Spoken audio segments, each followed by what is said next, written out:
Hello and welcome to Coffee Milk. I'm Mark Laporte. And I'm Mitch. It's like, it just sucks. Everyone today is just focused on TikTok and Great way to build an audience, so. just looking at TikTok, Oh, consuming. No one wants to create. no. But they think it's too hard. It's just like, all you need is a conversation. That's all you need. Yeah. People just want. Oh, my friend Thomas is starting YouTube too. What's he doing? Thomas is doing fishing. We got to get him on. Yeah. I'll totally get him on. Yeah. And then we'll roll off ideas for Tom. We'll be like, this is what we do. Okay, you got the. He might, but he also might not be down. Why? Because he's just like, he's not like the type, I don't know. I feel like he maybe would, but maybe won't. So, cool thing happened. I got an email from Amazon KDP, and I had sold a couple. They were paying me a royalty for a couple of books I sold, apparently in December or maybe November.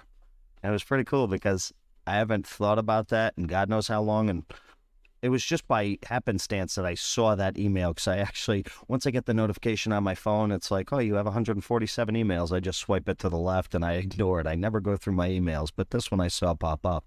So I actually went through and I saw was this Sudoku book that I had made, I want to say Christmas of 2019.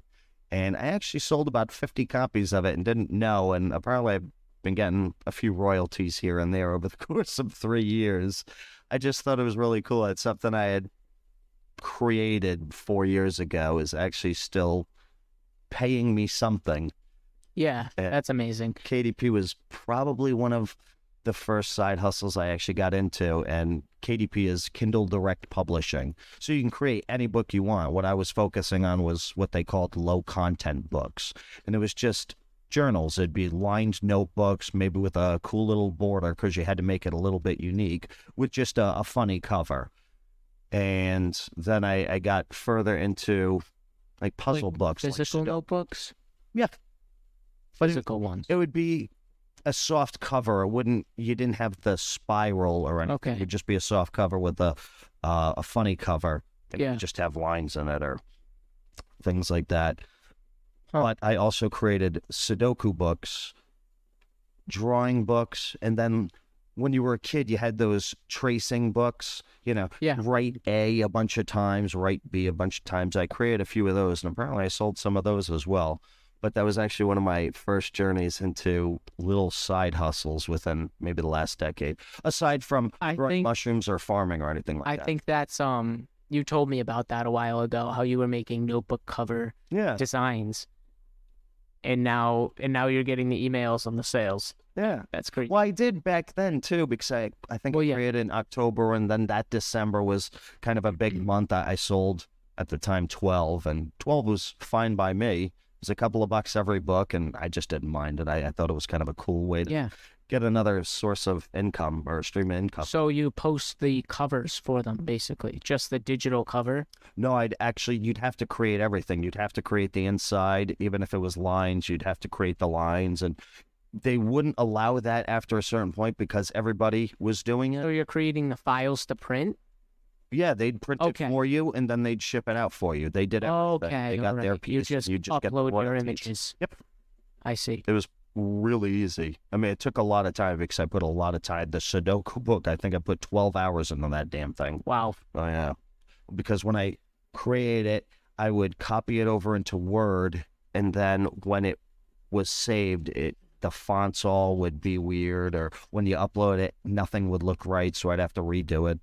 It was a whole process, but I don't know. It was kind of a cool thing to create. If you have a little story, you could create a children's story and then just upload it to Amazon KDP. Get an illustrator, but right now you got the AI tools. You can totally have that create the artwork for you. Oh, yeah. But you can have it create whole book illustrations. I completely forgot about KDP as a side hustle. Creating little notebooks, creating anything. It's really saturated right now, though. I feel it is. That's why I wouldn't go into the low content section. I would actually create content. Like a book. Yeah. I'd write my own book. Your own book. You got ChatGPT. Because people want your personal opinion. Yep. Yeah. That's a good little side hustle that worked out for you. So that's Amazon KDP. Oh my God, dude, snowboarding did me in. Why? What happened? It was just a long session. When did you go? Wednesday.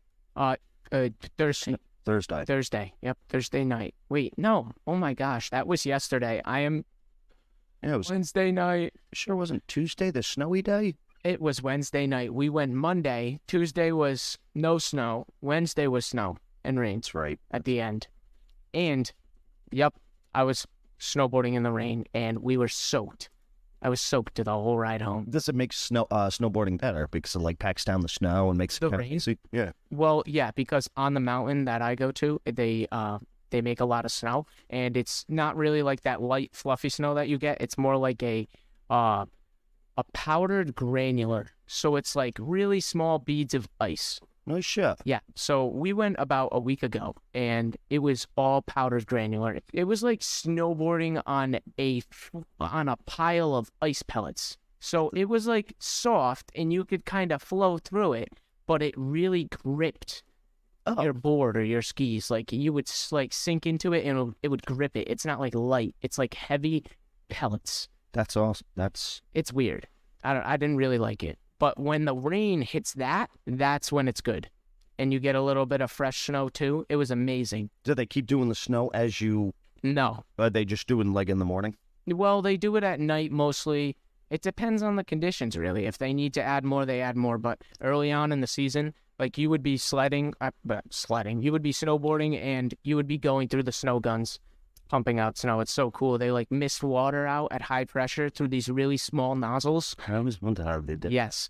They mist water out these heads that have like, I'd say like, I think they have 16 nozzles ahead or like 8 nozzles ahead, depending on, like they got new ones and old ones out there. I look at them when I go up the lift, but it just sprays it out at really high pressure and then like mists it basically. And then as it falls down, when it's cold enough, it just turns to snow, but mainly it turns to ice pellets. Where's that? Wachusett Mountain. Yeah, it's a really good mountain. I mean, they were open first, like before most New Hampshire mountains. They made their own snow and they got it open. It was crazy. Huh. Like way earlier than many mountains around in New England. So because they're so small? They're comparable to other mountains. So you didn't get caught up on the ski lift? No, we didn't. But yeah, the first, when I went a week ago, and it was perfect snow. Like there was like a fresh snowfall of like 3 inches, and it was so fun to ride through. We went down one green trail to warm up, and then we get in the line for the blue trail. We sit down on the lift. Right as we sit down to start going up, it shuts off. Thankfully, we didn't stop halfway up the lift and get stuck. Would you have jumped off? No, I think the lift itself runs on a diesel generator or motor or whatever. So ran out of diesel? No, they still had that, but the power went out for the whole place, and it was night, so you can't have people skiing with no lights on, or else people are gonna crash and not, But yeah, so they got the lift running again, and they slowly got everyone off the lift, and they came down the mountain slowly, whatnot. They probably got guided down by all the people, but yeah, we shut down we got one ride in, and then it shut down. Do you get a refund for that? Yeah, we did. When we went 2 days ago. We got a refund. Oh, that's awesome. Yeah, and it was really nice because it was the college night, and they did on college night it's $50 for 2 sessions, so we were able to get a refund for a longer time than what we originally got because it was just cheaper that night. Have you ever skied back in your day? Back in my day, we might have been middle school. We took a field trip. I will never do that again. Oh yeah, because I was just so sore the next day. I don't ski. I'm sore right now. I don't even fall and I'm sore. So I can imagine how you felt. You use muscles you just never use. Yes, exactly. What is that feeling? Yeah, I don't like that. Yep, 100%. And at 40, you really stressed out more about these pains and aches that you get. Like, am I dying?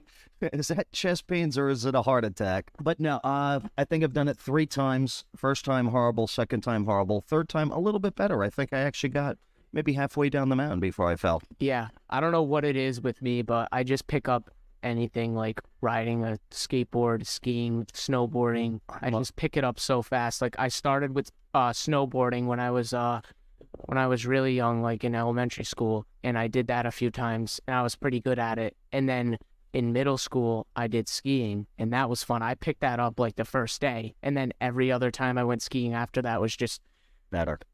so much fun. Yeah, and then I got bored of the skis, and I was like, I want to go back to snowboarding. So then I bought a snowboard, and it's just been so much fun. See, my body couldn't. I don't think I could do. It's not like I'm a one pro, sport. but I can do it. I can do it all good enough to just ride and not fall and like do jumps and stuff and have fun.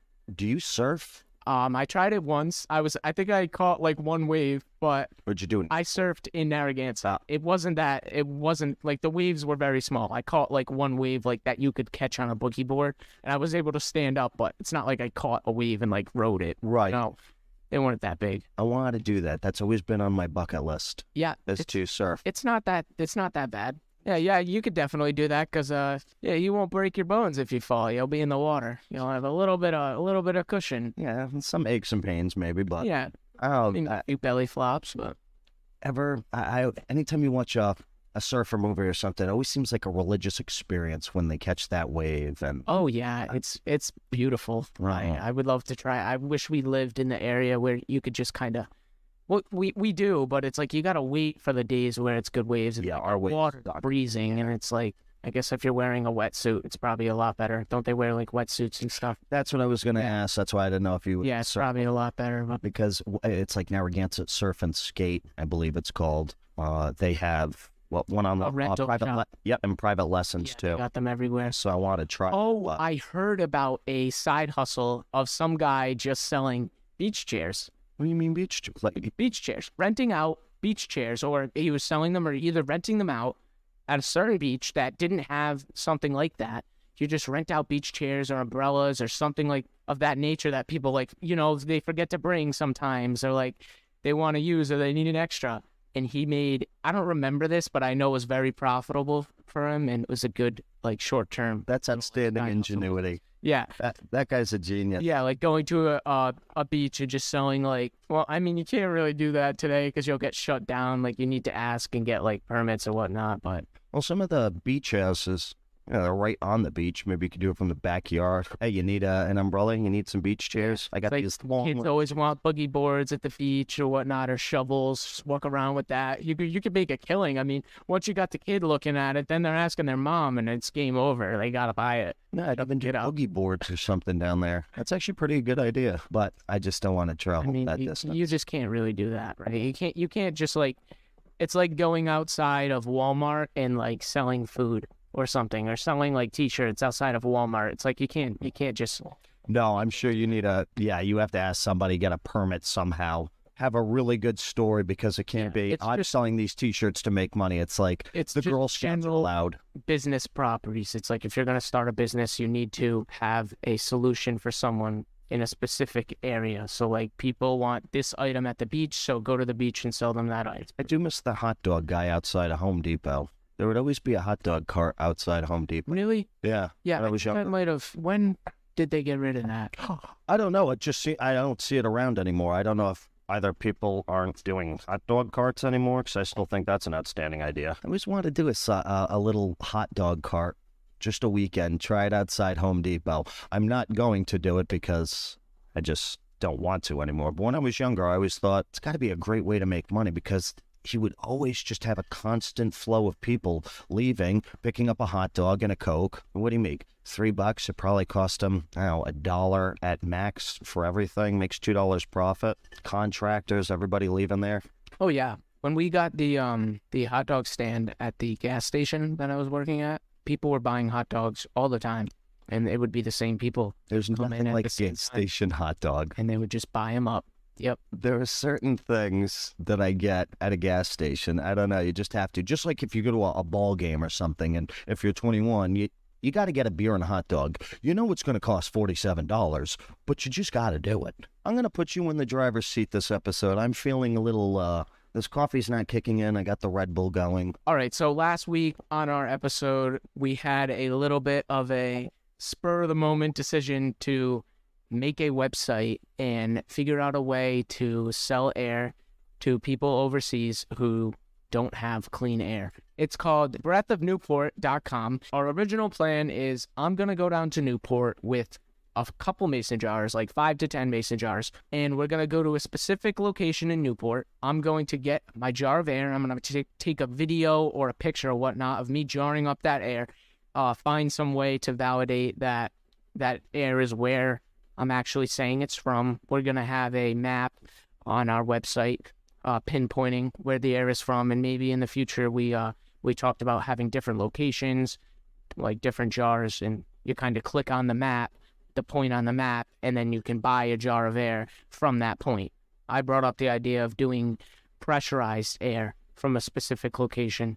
So find a way to fill up a large tank with pressurized air from a specific location. We need to find a mobile solution getting pressurized air from like a specific location. So something we can just take in the back of a car, fill up somewhere, and then at home we can bottle a quantity of, I don't know, 500 bottles of pressurized air that we can sell. So like rather than just opening a mason jar and getting a smell, you can get 30 to like 50 to 100 puffs of air from a pressurized can. And this is kind of just a test run. An idea. That's what we would have to do. What I was thinking was when we push it, say it actually does work and we actually get a pressurized way of getting the air. Okay. The people who originally bought mason jars should get some discount for life. It's like, okay, you saw us in the beginning when it was just kind of an idea. They helped us start up what our ideas, and they proved the concept. They supported it. Okay. That's I just really hope it works. We've seen people do it before. If it does work and we end up generating revenue from this, we need to find a way to put that back into something good, because I don't want to take all of this. If we do make profit, like we can't just take it all. Like that is wrong. Selling fresh air to people who don't have access to fresh air just because that's where they were born or that's where they are, and it's not like they can just get up and leave. Okay, we take 25% of the profits and we plant trees so that people and something like that. Yep. Like we just need to do something to give back. Or we just plant trees. Yeah, I mean, it is their decision at the end of the day to buy the air if they do.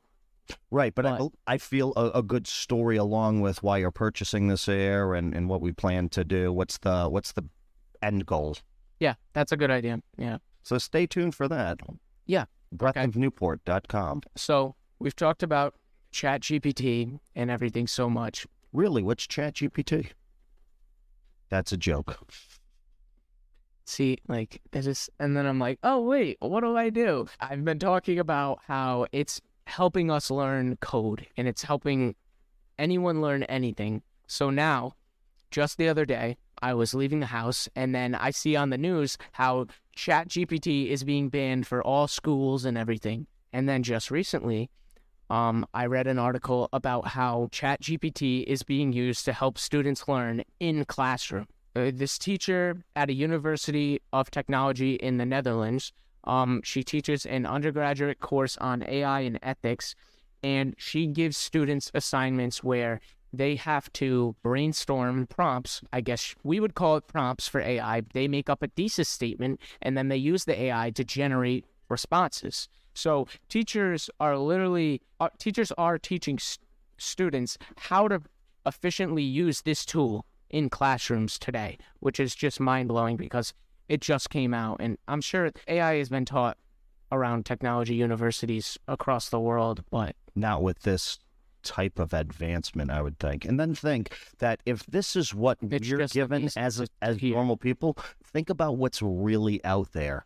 You know, if what we have available to the public is this, like what comes to the surface and what we see is nothing compared to what's actually what is there. In development in private. You could have something kind of sentient, which is fairly scary. I think we do have sentient computers out there, for sure. I mean, we're able to decode the brains of humans, right? So we call them HAL. That's a reference to a 2001: A Space Odyssey. Oh, okay. Good movie. Have you heard anything about sleep and how it affects your life? Yes, I'm told that these people who say 6 hours of sleep, I get 6 hours of sleep or 4 hours of sleep, and I'm a maniac throughout the day. I don't need sleep anymore. Yeah, I'm told that's all BS, and 8 hours of sleep is what you need Yes. to fully function. I agree. I don't know if it's based on the hours, but I learned about it in psychology a little bit, and it's called Whoop. They've basically developed this technology that tracks your sleep and all of your schedules of sleep. So you have like, I don't know, it's like 4 or 5 schedules of sleep, and 2 of them are really important. It depends on how long you are in each schedule. Okay, so to my understanding, there's a period of weak sleep, and then a period of light sleep, and then a period of REM sleep. That's where you get like the main benefits from sleeping. That's where all the dreams come from. Yes, that's where you get your dreams. The last 2 cycles is where everything really comes together and your body gets all of the benefits from sleep. That's why even if you get 7 hours of sleep, you're not getting good sleep because you're not in the REM cycle. Yes, you really need to make sure that like when you're going to bed, you're doing it at a similar time each night. You have the same routine before bed. You either don't use your phone. You don't like do anything too super stimulating. Like, I guess you could read a book or something. If you're using your phone, try not to do anything super stimulating, and always wear blue light glasses. That can kind of help, but you still should stay away from it. Like at least in 2 hours to an hour before you go to bed. Exactly. What I try and do before bed is 1 hour I won't touch my phone or really try and watch TV. So I'll try and read, or maybe I'll listen to music. But I used to be in the habit when I would sleep with the TV on because I'd always need noise for some reason. But then I realized that light I is never not doing... understood people like that, because my brother's girlfriend, her whole family sleeps with the TV on. I don't get it. Even at our house when she sleeps over, they'll leave the TV on and go to bed. I just don't get it. And my other friend, he'll watch YouTube videos and fall asleep with it blasting in his ear. I get the whole background noise. People like it, but I've never been able to do it. Like sometimes when I'm really tired, I can just knock, but... I want to say actually for me, it was because at the time I worked third shift. So I'd get home in the morning and there'd always be activity on outside. So no matter what, when I was sleeping, I would always be hearing things. So I tried to use the TV. You were always used to people driving by and whatnot. And people mowing their lawns and stuff. Oh, my God. I hated third shift just for that. I'd come home and that's when everyone would start doing work. Yeah. I remember That's terrible. We had my cousin. He was doing the floor in the dining room. Yeah. Right underneath my bedroom while I was sleeping. And you were also sleeping in the light, too. Yeah, that's a big thing that they say as well. With the cycles of sleep, like you won't get good REM sleep or slow wave sleep if your room is not completely dark. Like they either mention getting blackout film on your windows. It makes sense, but it's not very practical. Or getting a face mask and wearing eye mask while you sleep. I can't do the eye I mask. can't do that either. I don't like anything like on my face Exactly. while I'm sleeping. I mean, I could probably get used to it if I had to, but I move around too much. yeah, it'd come right off. Like half my face under my... I would roll around and it'd be off. That thanks. Yeah. That's why they say if you're not getting enough REM sleep, you don't get a lot of dreams. And what I do remember was I could never remember my dreams, and then I would start waking up at certain times in the early morning, sometimes like 3 a.m. And when I'd wake up, I would immediately write down what that last dream was, or as much as I could remember. And after about a week, I could start to remember up to 5 dreams. No way. The more you write your dreams down, the more I could remember. Way. Oh, yeah. And then Did you gain control of them too, eventually? I could never do that. You tried, though. Yeah. That was the main goal, wasn't it? I've heard of it.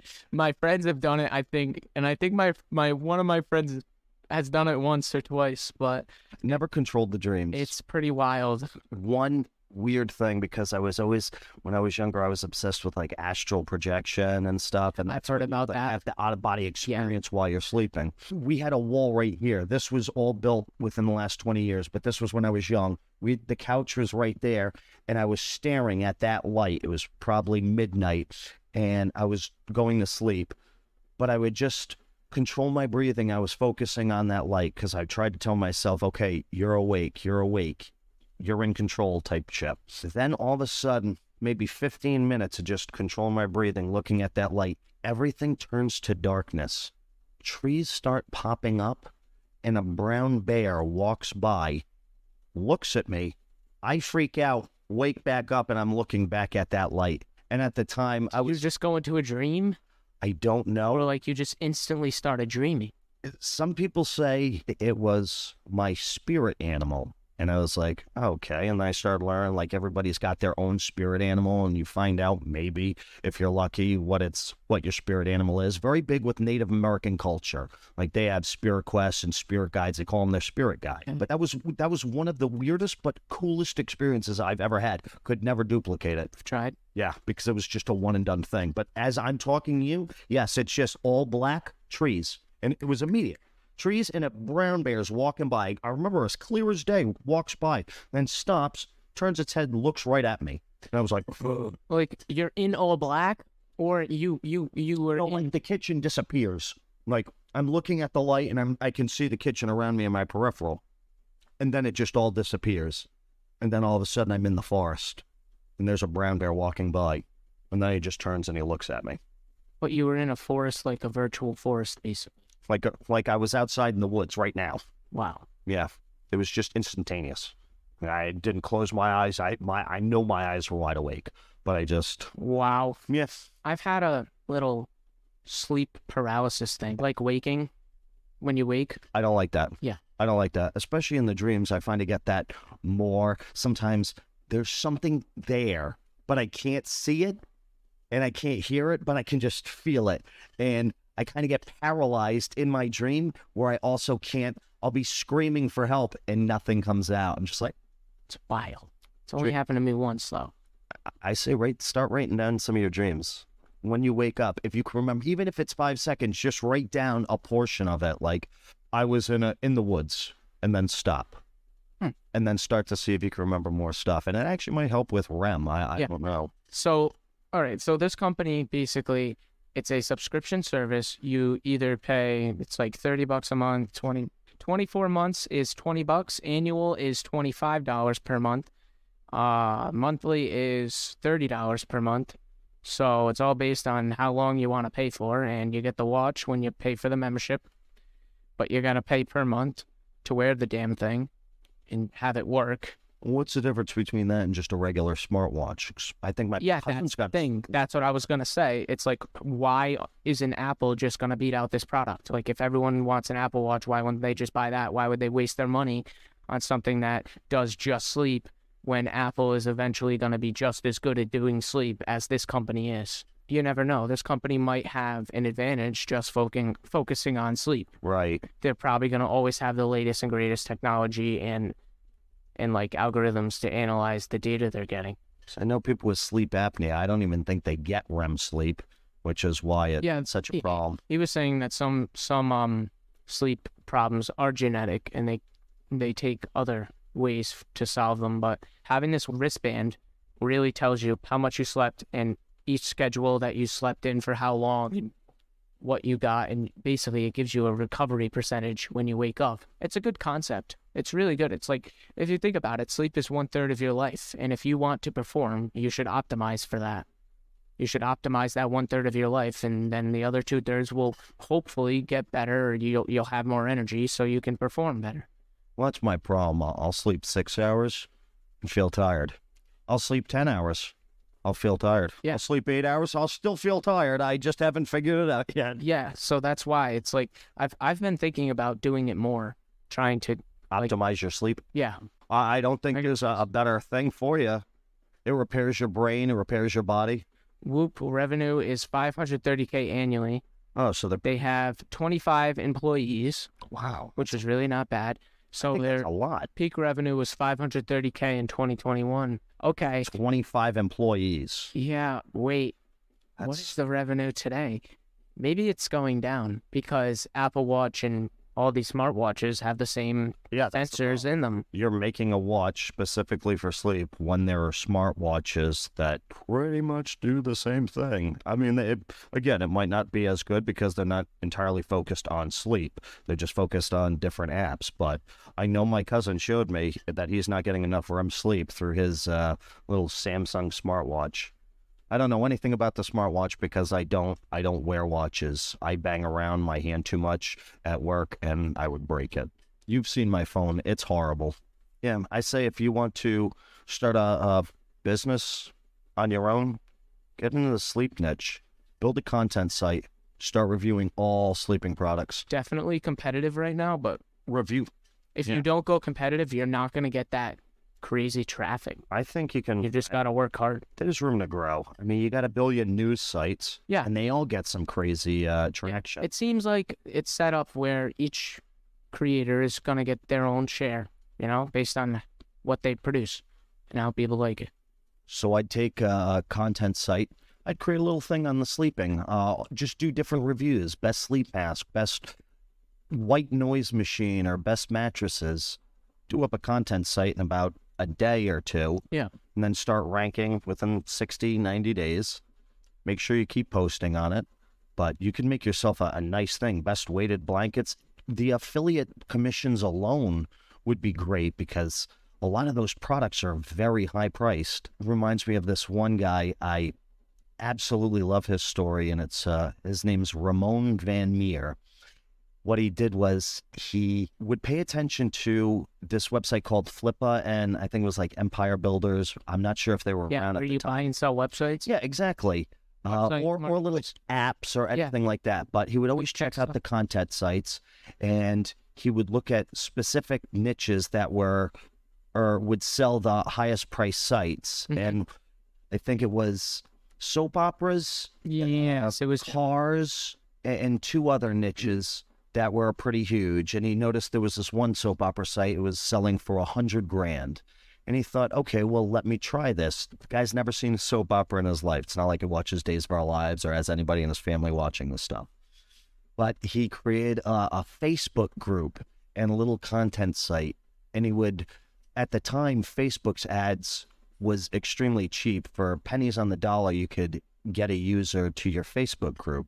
So he had something on just soap opera spoilers. What's going to happen in your favorite soap opera this week? It was kind of Soap Operas Digest, but the information would come out faster. So he placed all these ads, and for maybe $10, he'd get hundreds, if not thousands of users to his Facebook group. And he wanted to test how many of those Facebook users would go to a blog about soap operas. I think it was around 1.5 million monthly users to this site. I heard that he got a lot of money from this site, and he just kickstarted his whole journey of entrepreneurship, basically. I think that was the first episode that you told me to listen to when we were talking about podcasts. You were saying they're really good to listen to just to like get ideas flowing and get yourself like in a different mindset and thinking about things differently. And it kind of like opened my eyes about how you can make a website or a content site on something. Blogs used to just be this weird I feel like idea in my head. they're not the same today. Because a blog, it's a content site. It just has information, or you hope it has information. Some people do more affiliate type stuff. But yeah, it's just an information site. I never thought about how much money you could actually make from these things. He ended up selling that blog for $9 million. I think it cost him maybe $500. He paid writers to write things. He would also get in contact with producers and things like that from these different soap operas, and they'd give him little tidbits that he could put out in his blog. It was amazing the network he created from something he had never watched, and even writing the blog, never watched a soap opera. Oh yeah, that's the part that really amazed me is he picked something that was so niche. Not many people are interested in watching that. Wait, what is a soap opera? Exactly. It's just like you don't even know what it is, and it just works. You've never seen a soap opera? No. Well, I probably have, but what does it mean? Oh, soap opera. It's just daytime television. It's It's a TV show every day. Monday Oh, through the Friday, and really junky TV shows where they have the suspense over basically nothing. oh, come on. Conversations pause, and it's like, Well, yeah, back in the day. I hate those. Like Days of what Our your Lives. grandma watches. Yes, exactly. I hate it.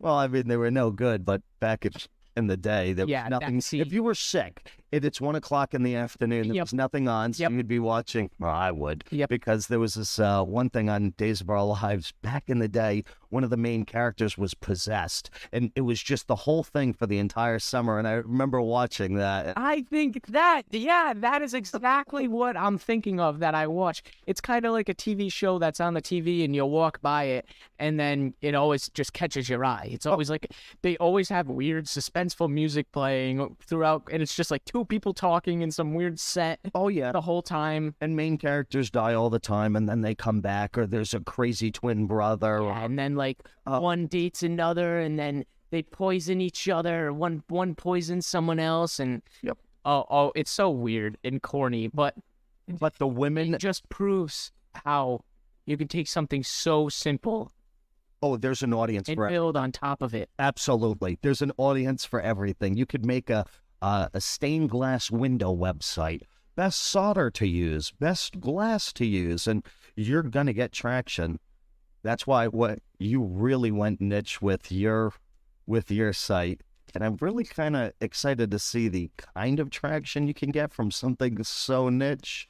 I But honestly, I think you went too niche. I did go a little too niche. I can definitely expand to other things around it, but my name is one thing in the niche. That never bothered me, though. I think it's not going to have a big deal with it. Back in the day, it might have, because that's how search engines did it. If you had a keyword, It was simple. yes. But now, I mean, have all this capability to process all the data like you we can have do today. you can have websites called biteme.com, and it's like, oh, your daily news. Okay, well, why is it called Bite? Yeah, what? It didn't matter. It just matters about the content on the site, and if Google will do something. Ramon Van Meer, yeah, follow him on Twitter. Yeah, he's on My First Million, right?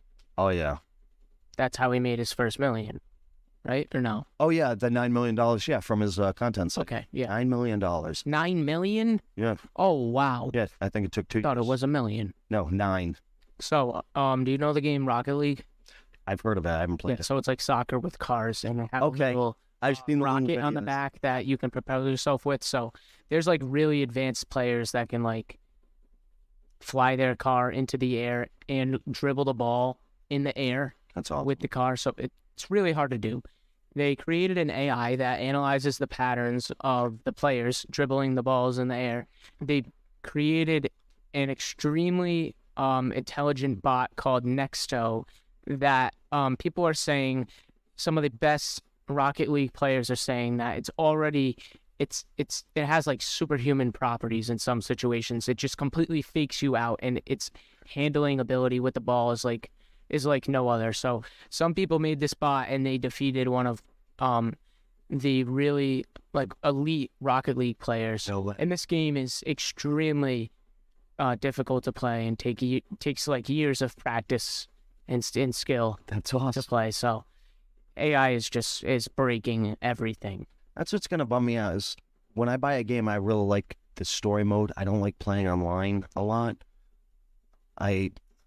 I'll play Yeah. like Assassin's Creed or something, Yeah. and then you got the 3 different levels. But now with AI and everything, it's just gonna make everything that much harder. Oh no, Really enjoy it's not gonna make it harder. It's gonna make it impossible. probably any scale you want. It's gonna make everything better. It's gonna make they're all gonna act better. Like sometimes when you have your bots on beginner, they turn around in front of you. You don't want that happening. That's not realistic at all. Right, it won't be like the stupid So yeah, NPCs. it will be maybe easier, but it'll just be better. I want to buy a golf course at some point, like Foster Country Club. Do you golf? Foster Country Club is going underground. I've golfed a few times. It's going underground. It's going Downhill. It's going downhill. So yeah, good idea. Well, I don't want to buy it now. I don't have the money to buy it now. Exactly. Good choice for buying. What I think they're just missing out on is a golf course around here anyway. Is it's only good in the spring and the summer. Maybe Mhm. you get some months in the fall, but you're really missing out on the rest of the time. So if Foster Country Club just added a building, right, they have that big barn or whatnot that they do all the maintenance work on the golf carts. They should make a standing building where they put those golfing simulators in. Because my cousin goes down Yep, maybe I've used once a one. month. They're really cool, right? They're pretty cool. I think he said it was about $80 for 2 hours, and you play 18 holes. The best part about it is you don't have to do all the walking. It's pretty fast paced, Yeah, and you can do it in the winter. it's pretty fun. I've used one before at Alpine. Okay. Wait, they have them at I Alpine? have one See, just for the guests to use. yeah, they're missing out. They need 4 to 8, and they're not really that expensive. I mean, maybe you're spending $250,000, but you're going to gain a lot of revenue. Some Yeah. people, it might be too hot out. No, they'd love to play an indoor game a couple hours. Do it by the bar. Have a bar right there. Just That's Top Golf, basically. Have you heard of Top Golf? oh, absolutely. But I think golf courses should embrace that idea. They really should. It's like you already have If everything. they did embrace that idea, they would probably put Top Golf in a little bit Oh, tougher of a position. well, you can maybe somehow franchise with Top Golf. Just take the Top Golf model and somehow Put it in incorporate there. exactly That's what Top Golf should be doing. They should be contacting. golf courses and say, hey, we can increase your revenue by X%, and we'd like to partner with you. So we'll put this in for you for a percent, an equity stake in the golf course. I think that's probably a genius play right there. We could do that That's on our own. no, I'm totally down. I think it's a genius. It's a genius play. You just miss down south. I mean, it could work anywhere because It's inside. exactly, and it's air conditioned. And if it's really hot outside, you go to Arizona. I don't want to play in 110-degree heat. I don't care how dry it is. Oh, it's a dry heat. Yeah, I don't care. I want to be inside and I want to play golf. I don't want to have to walk the course. Driving's fun. I think people are gonna. You don't have to find your ball. Yeah. That's the beauty of it. Oh yeah. It's amazing. I think the driving simulators are gonna be crazy too. Because it gives you so much information. My cousin was showing me. He said, yeah, you go and it tells you when you hit it, when it leaves the club, Yep. the angle, the speed. They have angle and speed sensors for when you hit the ball, and it tracks the ball and then projects that into the simulation. It's wild. I'm amazed at how far golf has come. A weird sport like golf. And I'd love to tell players like Ben Hogan back in the day, there's going to be golf simulators. There's going to be things that tell you your club length, or if it's too open, too closed, if you're going to slice it. It helps you with your swing.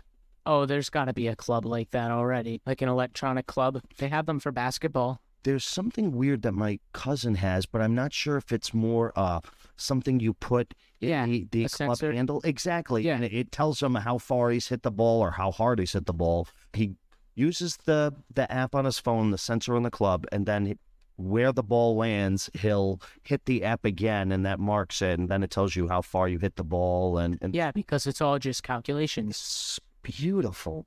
I actually did that in one of my classes in high school, kind of a similar thing. We would have to calculate where the bullet would hit from like the cannon or whatever problem it was. And it was pretty fascinating how you could calculate where it was going to hit, and you could take everything into account. You would run the simulation and it would hit where you calculated. It was pretty fascinating, and that's how that must work. I just don't like how you have to hit the screen at such a. It just feel weird hitting a ball at a screen, even though it just kind of catches it. Just Yeah. wrong. Yeah. Well, that's it for this week. Sorry, it's kind of a dull episode. We'll have a lot more for you next week. But until then, I'm Mark Laporte. I'm Mitch DiPaolo. See you next week.